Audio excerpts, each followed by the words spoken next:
YouTube, this is Peck Tech, and today we've got a special project. It's sort of a retro project.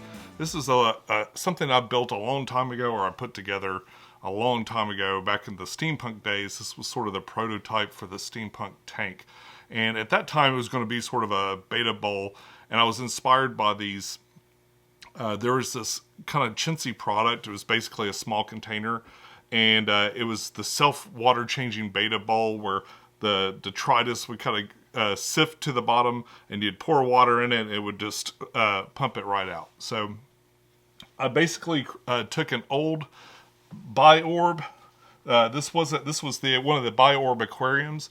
I've filled in the plastic at the bottom, which is why we have the diaper of untrust on here. And I've kind of got some just plants staged. These were just nice plants that were in other tanks, and I had to put them somewhere. So I filled this up for a little water test to see how watertight this really is. And I put this stuff in there, and I got really used to looking at it. Now, this was an old scratched up biOrb. And what I've done is I've kind of made the same thing. It had that sort of mechanism for the filter there. So I just took all that out. It had an air pump that would go under here, and I've sealed that up with silicone and stuff. And it seems like it's worked because my little diaper is completely dry here. This paper towel was sort of my early warning system.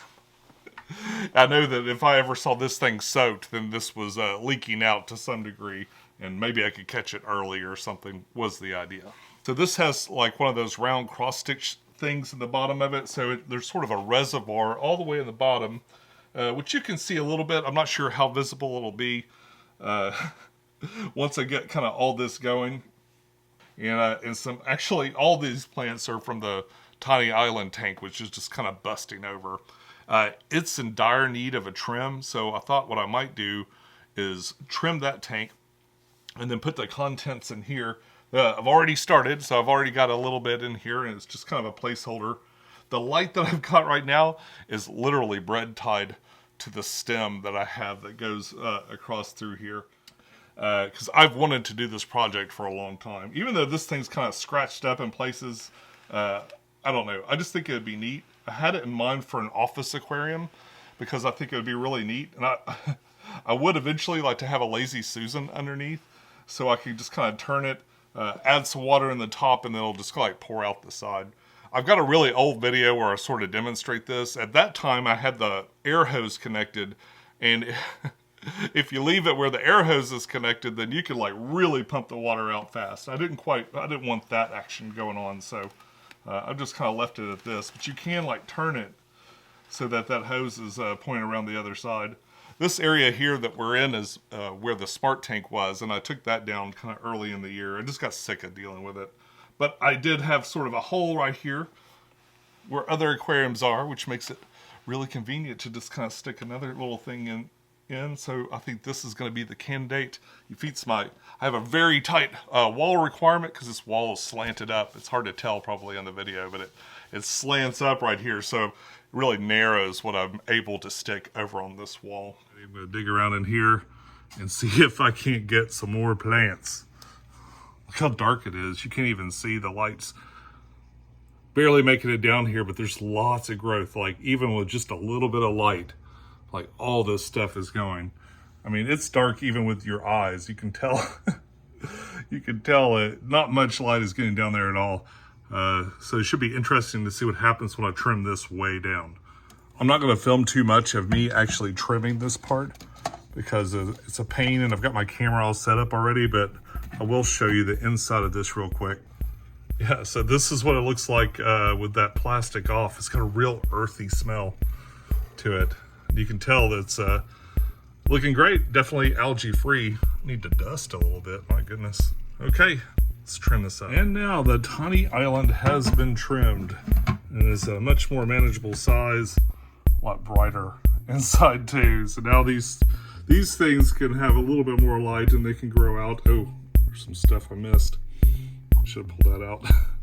But with any luck, they might start growing out through here too, and it'll be a little bit more of a mix. This thing is growing in the dark pretty much all the way up through here, so hopefully it's not a shock to suddenly get a little bit more light in there. Ended up with quite a bit of Anubias And of course, all of this is very pristine and clean because it's been pretty much out of the water and stuff. So I'm going to pick through here and pick my favorite ones, and the rest of them will just go into a garden somewhere else.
All right, so here it is in all its glory. The one last improvement I didn't really film on this was the Lazy Susan.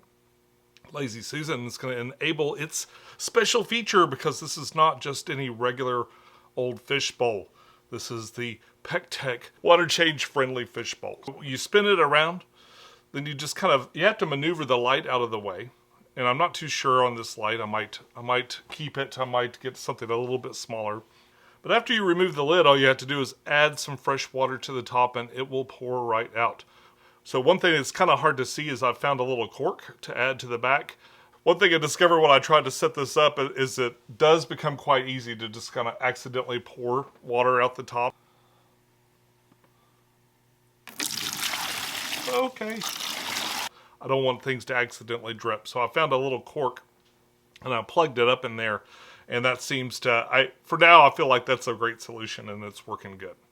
But if you spin this thing around and then you remove that cork, you'll be able to just add some fresh water to the top. And what I like to do is I just kind of add it to the top of the bowl here, and then I let it run out.